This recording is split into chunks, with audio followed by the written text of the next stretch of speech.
오늘부터는 전도사님과 함께 성경책의 사사기 말씀을 향후 몇 주 동안 계속 듣도록 할 거예요. 지난번에는 우리가 여호수아를 마무리 지었고요. 오늘부터는 사사기 성경책의 말씀을 계속해서 들을 것입니다.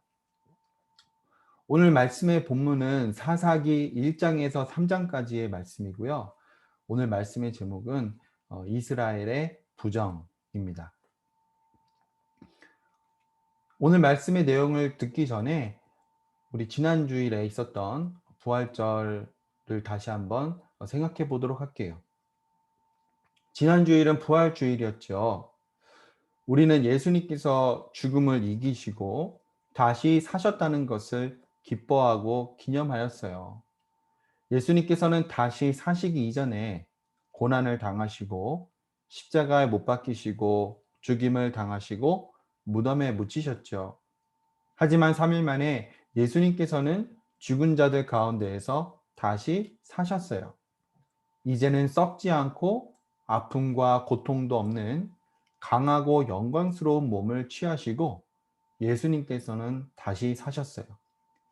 예수님을 구원자와 주님으로 믿는 모든 하나님의 백성들은 죄를 용서받고 죄를 이길 수 있는 힘도 받아요. 그리고 부활하신 예수님께서 이 땅에 다시 오시는 날에 예수님처럼 새로운 몸을 입고 다시 살게 되어요. 오늘 주일부터 성경에 나오는 사사기 말씀을 들을 거예요. 사사는 여호와 하나님께서 세우신 이스라엘의 지도자를 말해요. 여호와 하나님께서는 사사를 세우셔서 이웃 나라의 고통을 받는 이스라엘 백성들을 구원해 주셨어요. 첫 번째 사사는 온니엘이었어요. 여호와 하나님께서는 온니엘을 쓰셔서 아람 왕에게 고통받는 이스라엘 백성들을 구원하셨어요. 사사 온니엘이 사는 동안에는 이스라엘 백성들은 오직 하나님만을 섬기며 평안하였어요. 하지만 온니엘이 죽고 나자 이스라엘 백성들은 여호와 하나님을 버리고 다른 신들을 섬기고 그것들에게 절하기 시작했어요. 여호와 하나님께서는 질투하시는 하나님이셔서 다른 신들을 섬기는 이스라엘 백성들에게 화가 나셨어요. 그래서 이스라엘 백성들을 징계하셨어요. 그들을 모압 왕에게 넘기셔서 오랜 시간 동안 고통받게 하셨어요. 이스라엘 백성들은 너무나 고통스러워서 여호와 하나님께 부르짖으며 기도했어요. 여호와 하나님, 우리를 모압 왕에게 받는 이 고통에서 구해 주세요. 여호와 하나님께서는 에훗이라는 사사를 세우셨어요.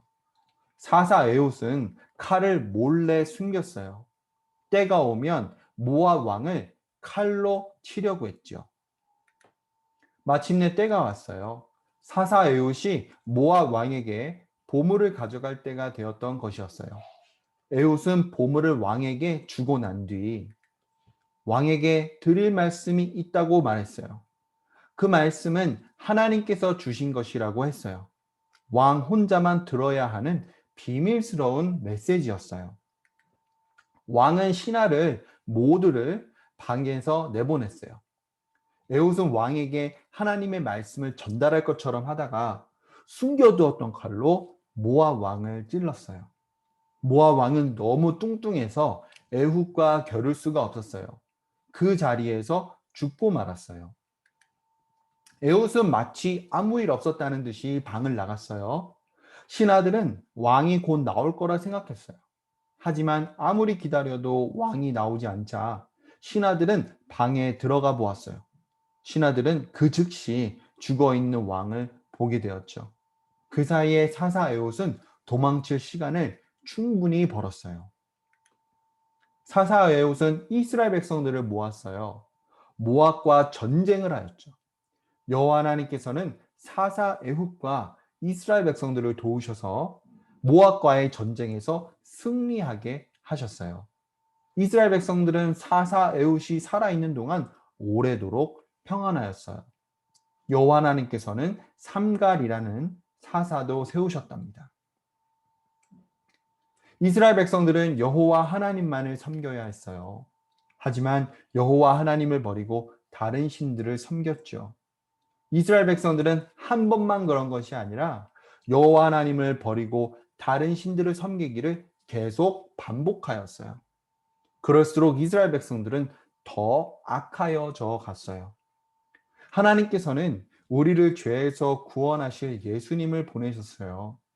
예수님을 참으로 믿는, 진실로 믿는 하나님의 백성들은 같은 죄를 반복해서 지을 수 없어요. 그 죄를 반드시 고백하고 그 죄를 더 이상 짓지 않고 예수님을 따라요. 그렇게 하면 우리는 예수님을 더 닮아갈 수 있어요. 예수님을 믿는 믿음이 더 자라날 수 있어요. 전도사님은 우리 어린아이들 모두가 예수님을 진정으로 믿을 수 있기를 기도합니다.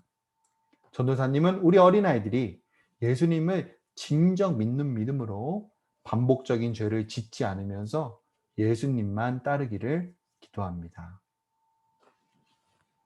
하나님 아버지, 오늘 우리 어린아이들 이스라엘 백성들이 하나님을 버리고 다른 신들을 섬기며 그들에게 절하는 것을 들었습니다. 이스라엘 백성들이 한 번만 그런 것이 아니라 반복적으로 그러하였어요. 이스라엘 백성들이 고통 가운데에서 하나님 살려주세요라고 부르짖으면 하나님께서는 그 부르짖음을 무시하지 않으시고 들으시고 사사를 세우셔서 그들을 이방 민족에게 주변 민족에게 고통받는 그 고통에서 구원하여 주셨습니다. 그런데도 이스라엘 백성들은 계속해서 하나님을 버리고 다른 신들을 섬겼죠. 그럴수록 그들은 더 악하여졌다고 하였습니다. 우리 어린아이들은 예수님을 진정으로 믿을 수 있도록 우리 하나님께서 크신 은혜를 부어주세요. 우리 어린아이들 입으로만 예수님을 믿는다 하는 것이 하지 않고 우리 어린아이들 삶이 진정 예수님을 믿는 것이 드러날 수 있도록 도와주세요. 행함이 없는 믿음은 죽은 것이라 하였습니다. 진정한 믿음, 참 믿음으로부터 살아있는 행함이 나올 수 있도록 우리 어린아이들 도와주세요. 무엇보다 반복적인 죄를 짓는 어리석음에서 벗어나게 하여 주시고 예수님을 진정으로 믿는 사람은 반복적인 죄를 결코 지을 수 없고 그 죄를 회개하고 예수님을 따르기로 다시 헌신한다는 것을 우리 어린아이들이 꼭 기억할 수 있도록 도와주세요. 그 복과 은혜를 우리 어린아이들에게 허락해 주세요. 예수님의 이름으로 기도드립니다. 아멘. 하늘에 계신 우리 아버지여, 이름이 거룩히 여김을 받으시오며 나라가 임하시오며 뜻이 하늘에서 이루어진 것 같이 땅에서도 이루어지이다. 오늘날 우리에게 일용할 양식을 주시었고 우리가 우리에게 죄 지은 자를 사하여 준 것 같이 우리의 죄를 사하여 주시었고 우리를 시험에 들게 하지 마시오며 다만 악에서 구하옵소서. 대개 나라와 권세와 영광이 아버지께 영원히 있사옵나이다. 아멘.